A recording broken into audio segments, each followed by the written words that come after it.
What's going on, guys? This is Acid Root. So I'm going to review basically the second kind of official project by Evanescence, which is a live album, but it came out a year and a half after their debut album Fallen, and this project is called Anywhere But Home. So this came out in late 2004. Basically, they recorded this in a concert in Paris in the spring of 2004, and then they amalgamated this project and put it out as an album, which is pretty slick just because it's kind of like a stopgap between Fallen and the Open Door from way out in 2006. Fallen came in early 2003 and the Open Door came out in late 2006, so they kind of needed something in between.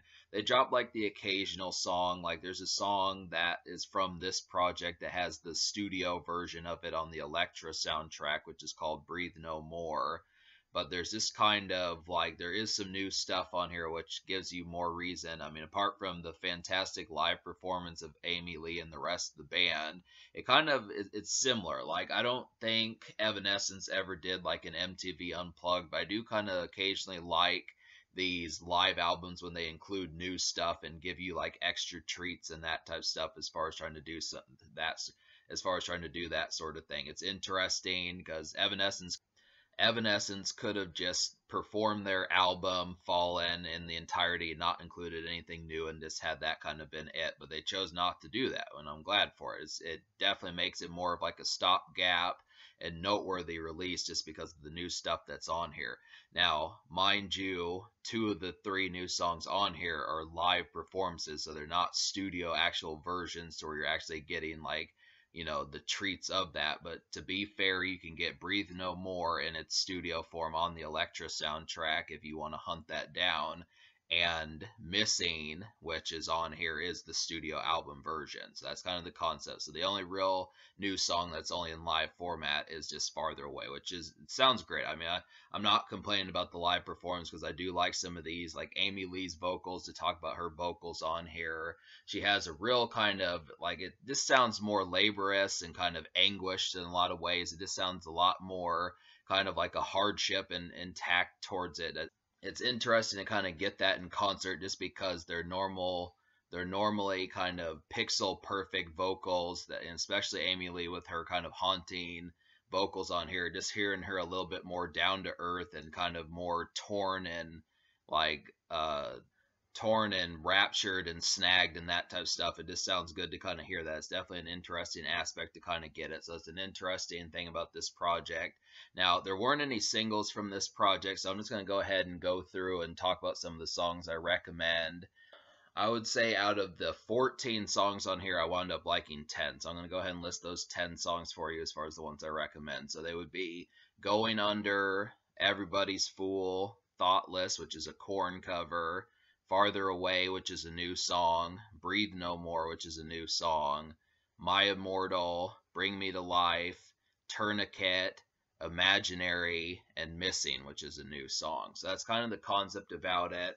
So I want to talk about this a little bit more just to kind of say that I do feel like this is a fantastic kind of stopgap project from Evanescence just because you look after it and all the hype. You have to understand that Fallen, if you didn't know, their first album went like 6 or 7 times platinum. So it was one of the last kind of noteworthy releases from new metal and that type of stuff. They just were doing a lot of dominant things in 2003, and I think people wanted an album again from them quite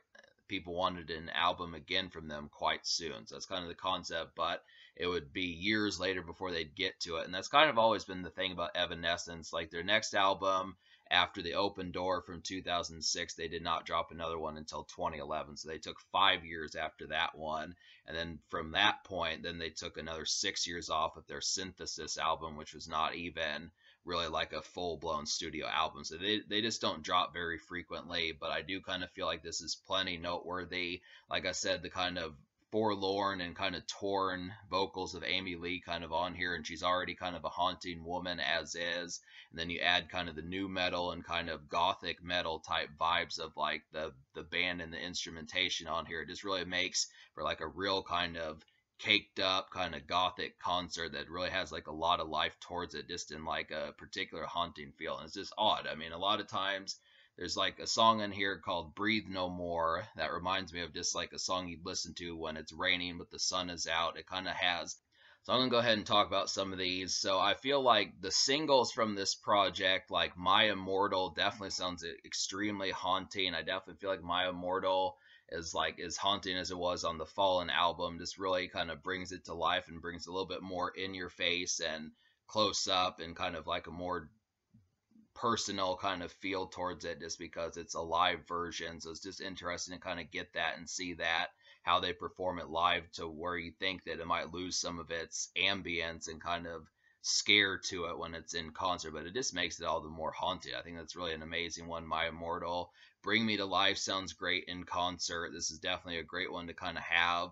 The thing about these metal songs, more so than the ones that have like the haunting pianos, like My Immortal and Tourniquet and some of those, I kind of feel like Going Under, Everybody's Fool, Bring Me to Life, Tourniquet in some cases.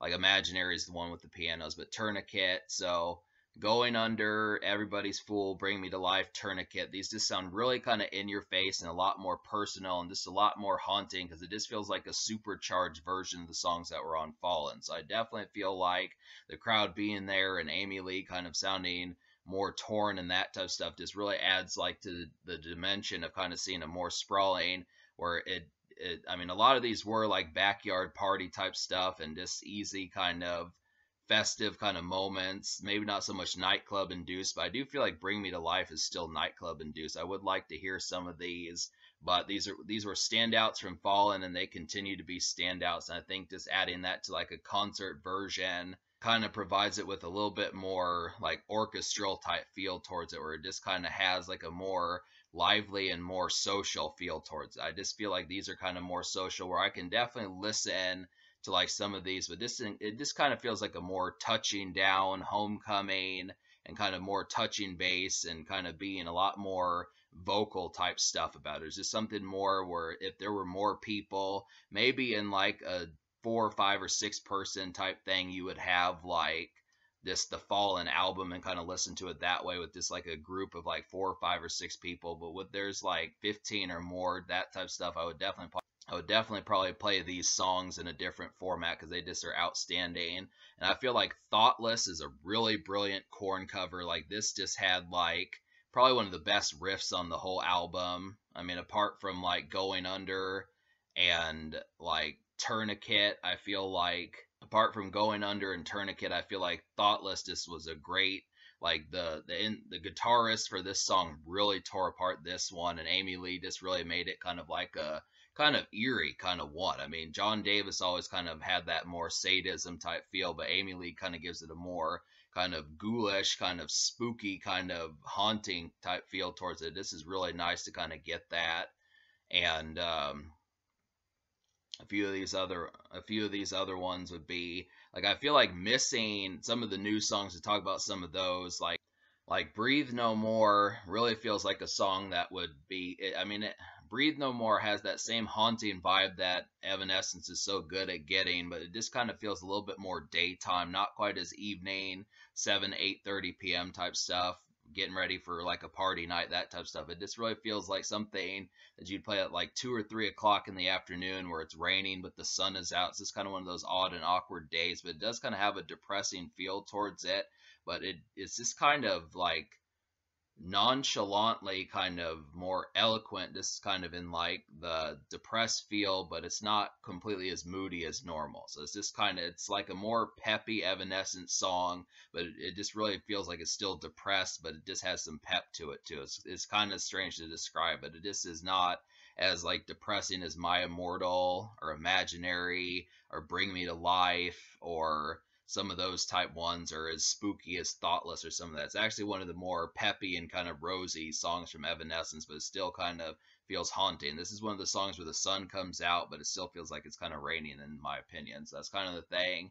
And Missing is a nice one too. This one really felt like a winter and autumn type song. I really kind of got the gesture that this is kind of more in like the cold weather, but I do kind of feel like it just really feels like another this is probably one of the more grim songs on here, but it's not quite as grim as like they were on Fallen. It's just surprising that this kind of can kind of be, I mean This one was kind of tough for me to describe as far as where you would listen to it because it could be played around others, but it just has so much of a haunting feel. It just is a little bit more dramatic towards it. It just feels a little bit more flirty, a little bit more dramatic, a little bit more sultry, but it's just not quite an entire backyard party where you're going to be smoking and having beers and that type of stuff. It just kind of has like different kind of feels towards it. It's not a nightclub song in my opinion, not really like a backyard party type song, but it just feels like there could be festivities, but it's just odd to try to figure out where that one would kind of go. I definitely can visualize it being a winter and autumn song and kind of more in like the cold weather and kind of like somewhere around Halloween or spooky Novembers and that type of stuff, spooky Septembers, that sort of thing. But it just kind of it's odd because it doesn't quite necessarily feel like a complete social gathering type song, but it is a nice one. I do like the kind of haunt of that. I do like the very haunting, overcast type feel of Missing. This kind of feels like a cloudy day type song and that sort of thing. But I just would have to say that's most of these. I mean, all of these ones that were kind of on here, there's some extra ones like Tourniquet and Imaginary that are not singles from Fallen that really work, but there's just a lot. There were a lot of singles from Fallen. There was Bring Me to Life, there was My Immortal, there was Going Under, there was Everybody's Fool, and there was actually another one that was released as a single, but it didn't show up on this album. It was called Hello. Now that would have been an amazing song to have heard on here because that one's a really kind of depressed and just about as just about as melancholy and morbid as My Immortal is. That definitely should have been on here. I probably would have given this album a 10 if that song had been on here and replaced one of the ones like maybe Haunted or My Last Breath or one of those, but I would definitely have to say that Hello should have been on here. All the singles are on here besides that, and this is just overall like a package of just like beastly kind of ghostly gothic rock that just works and brings it even more life when it's kind of in concert and that type of stuff because it just makes it like it beefs up the social value of it. I definitely think that works for that sort of veneer, and Amy Lee kind of sounding forlorn and a little bit more like she's trying harder, and it kind of it's not like she's trying too hard, but it sounds like when she has to try harder it really kind of makes for a pictographic type scene just because you get like these kind of haunted and forlorn kind of vocals that work, especially when it's social on top of that. So that definitely works. And yeah, just a lot of spooky stuff. The Korn cover was brilliant, and the new songs are good. I forgot to talk about Farther Away. This is kind of a backyard party one. This is reminiscent of Bring Me to Life and Going Under. Farther Away is reminiscent of Bring Me to Life and Going Under. Definitely kind of a haunting one. I would have liked the studio version of that so I could have heard the original song without the concert version, but it is a good song to kind of hear. Definitely is a nice one, but definitely is a nice extra one. I think my favorite of the new songs is Breathe No More. Missing is second, despite the fact that that's a studio album version, and Farther Away is third, but I do like all of these. They all work. So I'm going to score this album a 9 out of 10. There were only 5 songs I didn't really enjoy, or 4 songs, not even that. There were 10 songs I wound up recommending. So there were only 4 songs out of 14 that I didn't recommend. And basically these Haunted, Taking Over Me, My Last Breath, and Whisper, all of these just didn't quite have the arrangements that I would have liked. I felt like the instrumentation was just not as addictive as like some of the ones with the more bite. Like I feel like Going Under, Thoughtless, My Immortal, Bring Me to Life, Tourniquet, they just have a more rave energy. And some of the ones, like I don't remember Fallen entirely because it's been a long time since I listened to the whole album, but I do know that I want to say the singles had a lot of bite, but I just wonder how many album cuts they kind of had. And it's not to say Fallen's a bad project, but I just kind of wonder, like, not so much songs like Tourniquet